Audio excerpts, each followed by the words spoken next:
8 a.m. local time. Amidst the jagged cliffs of Keshim Island, 6 massive flashes from solid rocket boosters tear through the red earth mountainside. The IRGC simultaneously unleashes a salvo of 6 newer anti-ship cruise missiles from perfectly camouflaged launchers hidden beneath netting and boulders. Exactly 3 seconds after leaving the rails, the internal inertial navigation system commands the booster stage to jettison. The main turbojet engine kicks in. All 6 missiles violently pitch their noses down. They drop to an extreme sea-skimming altitude, flying a mere 30 feet above the wave crests to effectively bury themselves beneath the radar horizon of the American fleet. Cruising speed rapidly pushes to Mach 0.9. The physical distance to the U.S. carrier strike group is now just 15 nautical miles. The kill trajectory is locked. Inside the CIC of the destroyer USS Gravely, the cramped space is suddenly bathed in blood-red tactical lighting. The rhythmic ping of the radar is shattered by a deafening, frantic klaxon alarm.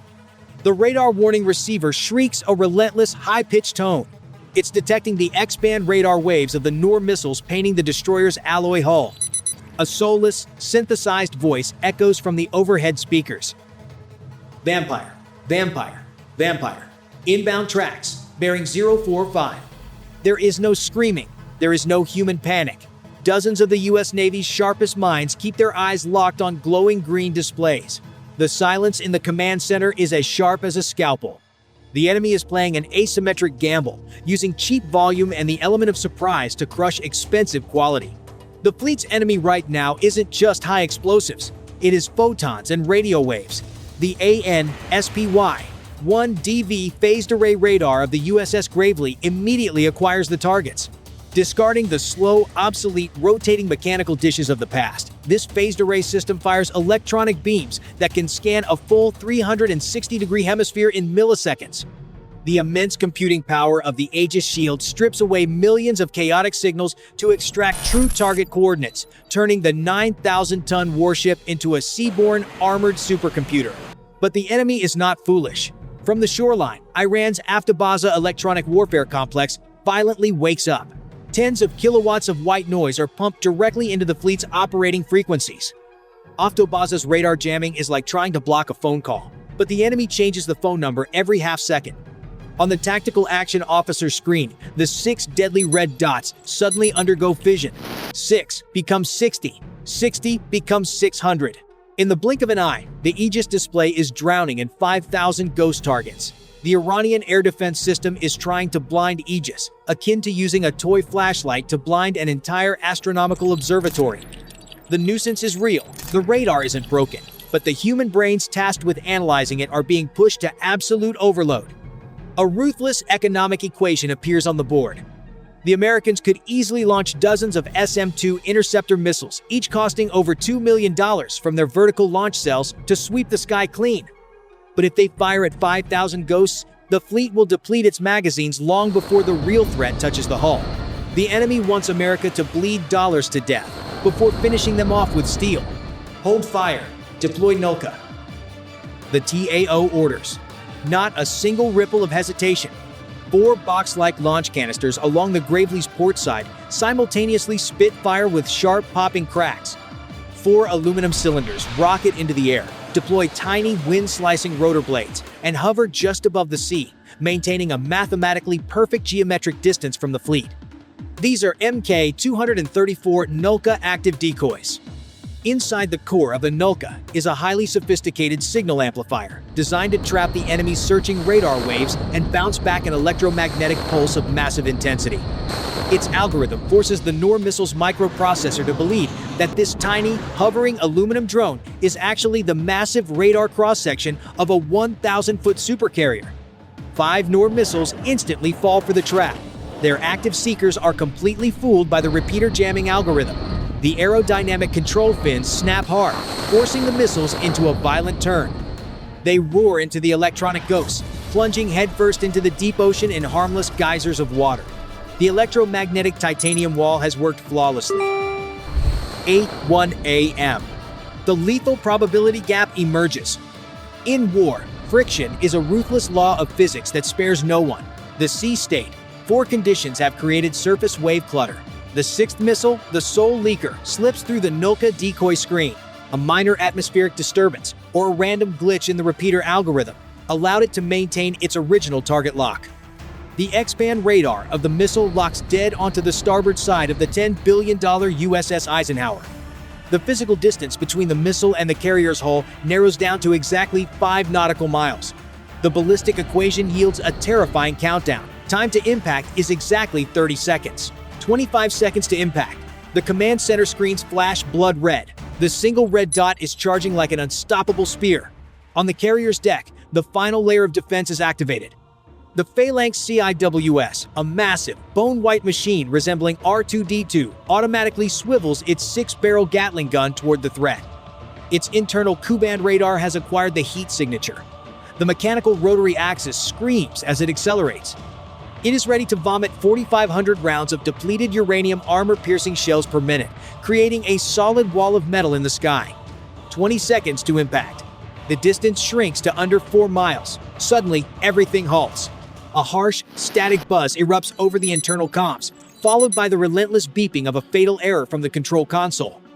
A localized electromagnetic pulse surge, residual fallout from the extreme coastal electronic warfare battle, overflows the buffer memory of the Phalanx's fire control computer. A track-dropped error code blinks relentlessly on the screen. The 20mm barrels stand frozen. The Ultimate Point Defense System has suffered a software jam at the most critical microsecond of survival. 15 seconds to impact. Death is knocking at a speed of 700 miles per hour. The command center falls dead, silent. No one breathes. The pressure seems to freeze the lungs of every sailor. Thousands of lives on the supercarrier Eisenhower are fully exposed to a 360-pound semi-armor-piercing warhead. 10 seconds to impact. Cold sweat beads on the temples of the USS Gravely's captain. In a fraction of a second, he must make the most ruthless decision of his military career. Geometry does not favor the aircraft carrier. It is too massive and too sluggish to dodge an object flying at transonic speed. But his destroyer can. 0801 and 20 seconds. With exactly 10 seconds left before a multi-billion-dollar catastrophe, the overwhelming counterattack begins. Hard starboard! Max rudder! The command to execute a hard right turn roars from the Gravely's bridge, shattering the suffocating silence. 4 General Electric gas turbines scream, dumping 100,000 shaft horsepower to propel the metal beast. The 9,000-ton destroyer snaps into a violent turn. The massive centrifugal force violently lifts the entire hull 30 degrees to one side. The propellers churn the water into a white froth. The bow slices down into the sea, kicking up a wall of water dozens of feet high. The sound of 9,000 tons of steel breaking the ocean's structural integrity is deafening. Metal groans, and the titanium framing creaks as it fights the crushing drag of millions of gallons of water. This is the absolute kinematic equation. The captain of the Gravely decides to push the engines past their red line, using the titanium hull of his nearly $2 billion ship as a meat shield. He actively cuts across the Nord missile's flight path to block its line of sight, shielding the supercarrier behind him at all costs. Simultaneously, the K-49 launcher on the Gravely's aft deck pivots. An eardrum-shattering roar erupts. A RIM 116 rolling airframe missile, the Ram Block 2, streaks into the sky. The dual seeker of the Ram missile is a masterpiece of assassination.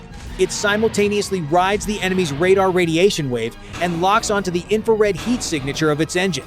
Combined with thrust vectoring controls, the missile can execute snap turns, pulling up to 50 Gs, neutralizing any evasion attempt by the target. The closure rate is now a terrifying number. The Nord missile is flying in at Mach 0.9. The Ram is flying out at over Mach 2.0. The two warheads are charging straight at each other with a relative speed approaching 3,000 feet per second. While the sea churns below, at an altitude of 15,000 feet, a second massacre is chambered. The enemy isn't just using missiles. Down on the surface, a swarm of Iranian Zulfikar fast attack craft is tearing through the waves at a top speed of 80 miles per hour. Their composite and aluminum hulls bounce violently over the crests. They are acting as optical spotters, trying to weave through the fog to visually confirm target coordinates now that their radar network is jammed. They intend to use crude volume to crush sophisticated quality, but they have angered the wrong entity. The Zulfikar boats racing into the crosshairs of American fighter jets is no different than moths flying straight into the core of a nuclear reactor. Inside the cockpit of an F/A-18E Super Hornet twin-jet engines push the aircraft to supersonic speeds. The pilot pulls back on the stick to dive. The crushing G-force pins his chest, gluing him to the ejection seat. The active electronically scanned array, the AESA radar on the fighter's nose, houses thousands of independent transmit-receive modules, allowing it to simultaneously map the terrain and lock onto dozens of moving targets while remaining virtually immune to any jamming. Through the Link 1-6 data network, two fighters synchronize their displays into a blind spot-free God's-eye view of the sky. Rifle. 4 AGM-179 JAGM air-to-surface missiles detach from the pylons, slicing through the air. The multi-mode seeker of this weapon uses millimeter-wave radar to see straight through smoke and sea spray, continuously and autonomously solving the ballistic equation to intercept the trajectory of the frantically swerving boats below. With its fire-and-forget mechanism, this smart machine renders all human mechanical evasion skills desperate and utterly meaningless. The JAG missile has a memory as persistent as a blood feud. Once it locks on, nothing on the water can escape. 0801 and 28 seconds. 2 seconds before impact, absolute devastation descends. The Noor missile is less than 200 yards from the Gravely's hull. The ram interceptor slams into it from a perfect oblique angle. The laser proximity fuse triggers. The fragmentation warhead detonates. A deafening explosive crack shreds the eardrums, drowning out the roaring ocean. Massive kinetic energy and the shockwave crush the air pressure, ripping apart the Noor missile's outer alloy shell, while simultaneously detonating the remaining jet fuel inside. At a closing speed of Mach 2.9, the collision is not just an explosion, it is physical disintegration.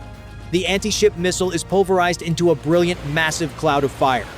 Tens of thousands of pieces of titanium, microchips, and shredded steel rain down on the Gravely's deck like a shower of molten meteorites.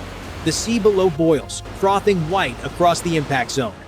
Behind that living shield of titanium steel, the supercarrier Eisenhower glides on, majestic, without a single scratch. A $1 million interceptor missile has euthanized a $500,000 assassin right at death's door, saving $10 billion in assets and the lives of 5,000 people. A flawless economic equation. At that exact moment, in the distance, the 4 JAG missiles deliver their punishment from the sky. 4 explosions blossom in blinding white against the dark sea.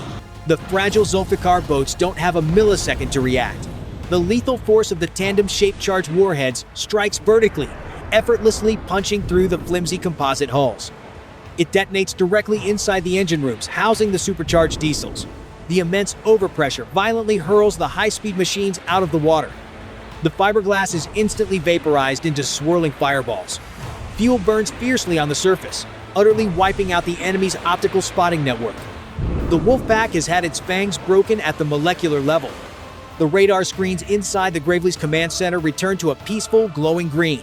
The chaotic electronic jamming streaks slowly fade. The red dot is gone. The chests of the officers deflate in a long, compressed exhale.